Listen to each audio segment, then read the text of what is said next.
Hey guys, welcome to today's video. We're in a spot out here in our nursery that you guys are not used to seeing, and directly behind the camera there are two of our shade houses, and this is the road, and we are building new irrigation today to finally get irrigation into these other two shade houses that have basically been empty now for about a month and a half. So we're looking forward to getting on this today. We've got quite a challenge here digging a trench. I don't know if you can see that in the camera or not, but there's about a 6 or 8 foot elevation change. The water line is right up there at the top of the hill, just on this side of the fence. The road is just on the other side of that. So we're cutting into our main water line right up there. We're going to come right down here with water and branch it off, and we're going to show you how and why we're doing this on today's video. All right, guys, so here's my main water line. This is a 1.5 inch water line. That's a big water line, and I'm going to come over here and just cut this thing, and I'm probably going to get wet here. Let me see if I can get my feet out of the hole. Now, I've turned on a valve downstream here just to relieve the pressure on the line, but there's still going to be, I think, a lot of water come out of this. Maybe not. Let's see what happens.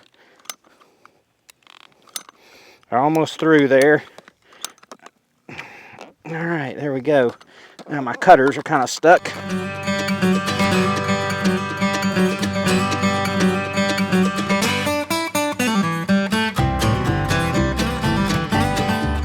All right, folks, so here's just an update on how things have gone so far. This may look like just a few minutes later, but it's anything but. This is actually the next day, and I've had all kinds of problems up here on top of the hill tying in this branch to my main water line, and I'll show you that in a minute, but this is one of those things. It's relatively simple as far as how to do it, but it's hard work, but it just hasn't gone right. You know, sometimes things just don't go right, and it's all completely my fault, but it's just one of those things where this should have been, you know, a 3 or 4 hour project in one day, and now it's spilled over into the next day.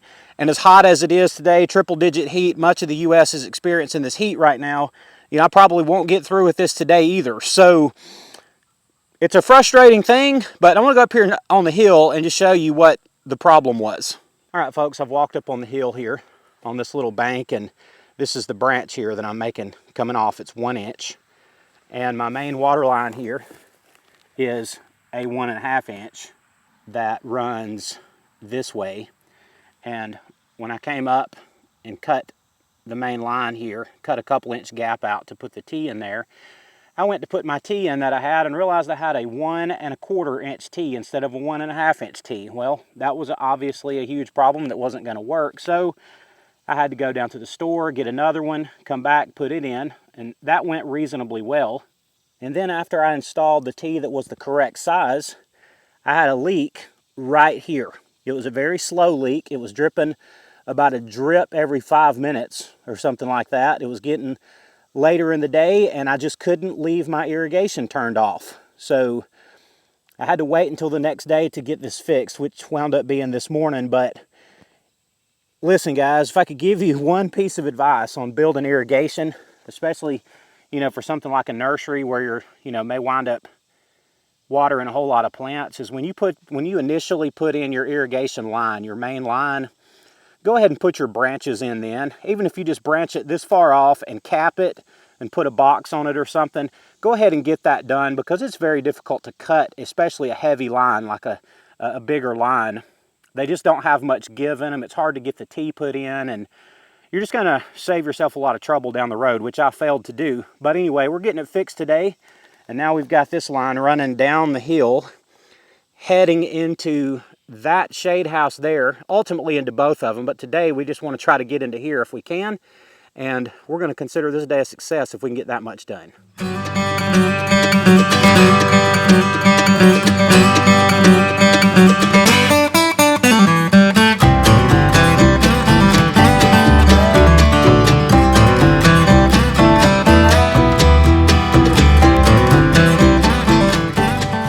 Folks, got my little trench done. That's the end of it inside the shade house right there, where our water line and first sprinkler head will come out of the ground, and the trench comes back this way about 8 feet, where it goes under the wall and then up the hill. So now we've got to run water line in here, and can't tell you enough how hard it is to trench even like a 2 or 3 inch trench into this rock. But any of this you can ever do ahead of time that you can do when you're initially building your irrigation that you don't have to go back and do later. Do it. Make it easier on yourself. Don't do it how I'm doing it.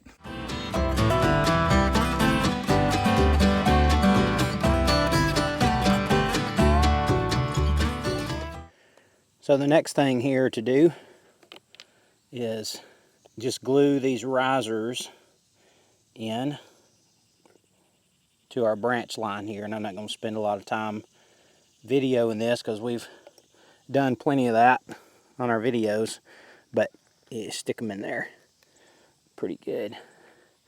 You know, after you put a couple of them in, these things will try to lean to the left and to the right, and it just doesn't matter because we're going to take our T-post and brace each one of these up, so it's just really not a huge problem. So, you know, if you just ran a long line of these sprinklers out like this with lots and lots of risers on it, you know, they're going to get real floppy back and forth if you don't get them braced up pretty quick. But just doing a few like this in a relatively small application like this, just really a non-issue. So, a little primer. Guys, all I did in this, on this line here on the ground, is I just laid it on top of the ground and then kind of basically piled some gravel up around it just to help stabilize it a little bit.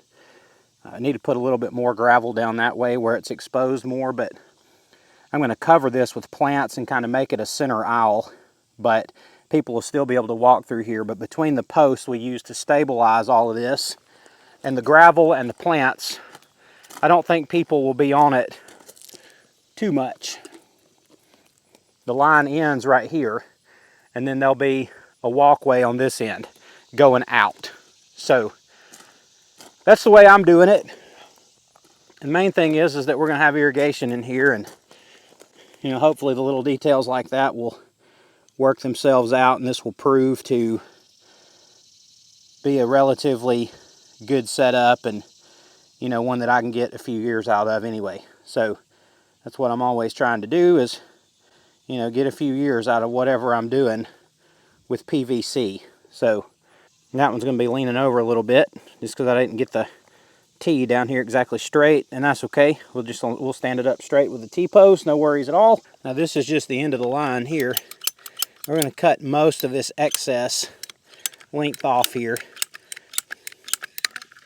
and I'm going to put a valve on here, and this will be a pretty simple deal. This valve will always be in the closed position, so whether the sprinkler is running or not, it won't matter.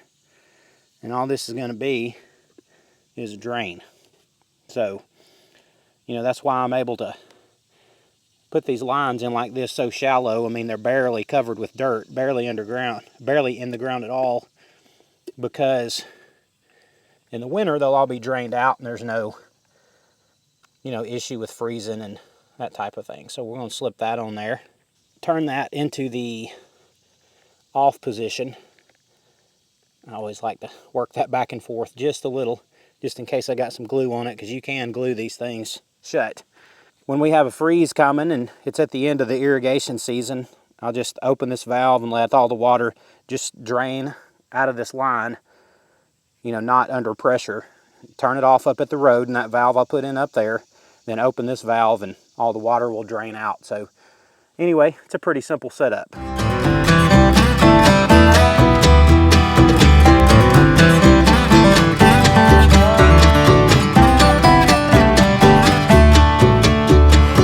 As you guys are aware, if I'm doing irrigation, I've got to test it, and there's nothing better than turning it on and everything looks right and works right and is right. So you can't imagine how much time this is going to save us. So this is exciting, of course.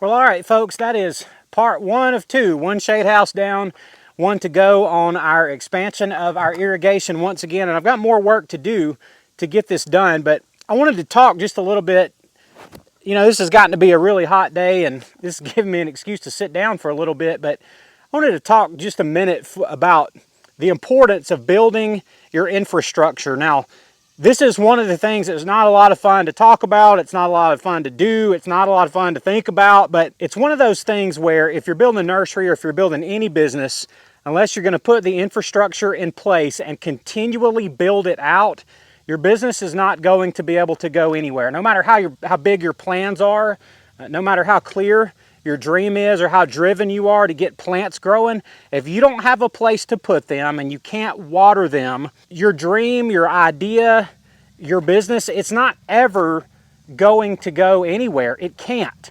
So what good are a bunch of plants if you can't take care of them and they're all going to die? So when we talk about building infrastructure, we're talking about building the underlying things that make everything else work. So you might think of it this way, you know, you might be excited about buying a new car. Well, the infrastructure that's required in order for you to have a car and to be able to use it is that there are roads in place, that there are gas stations in place, that there are mechanics and service people available to take care of that type of work, to maintain your car. That's infrastructure.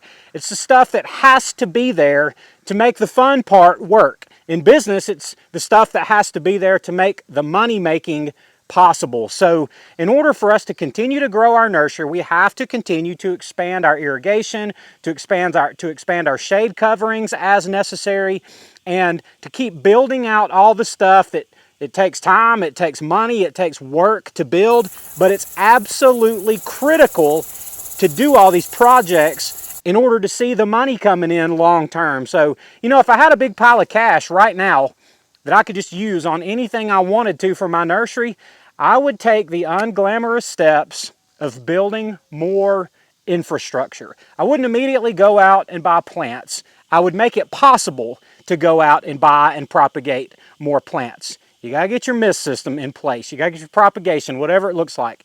Your irrigation, your shade, your ground cover, all of these things that have to be in place first. And that's what building the sprinkler system today is all about.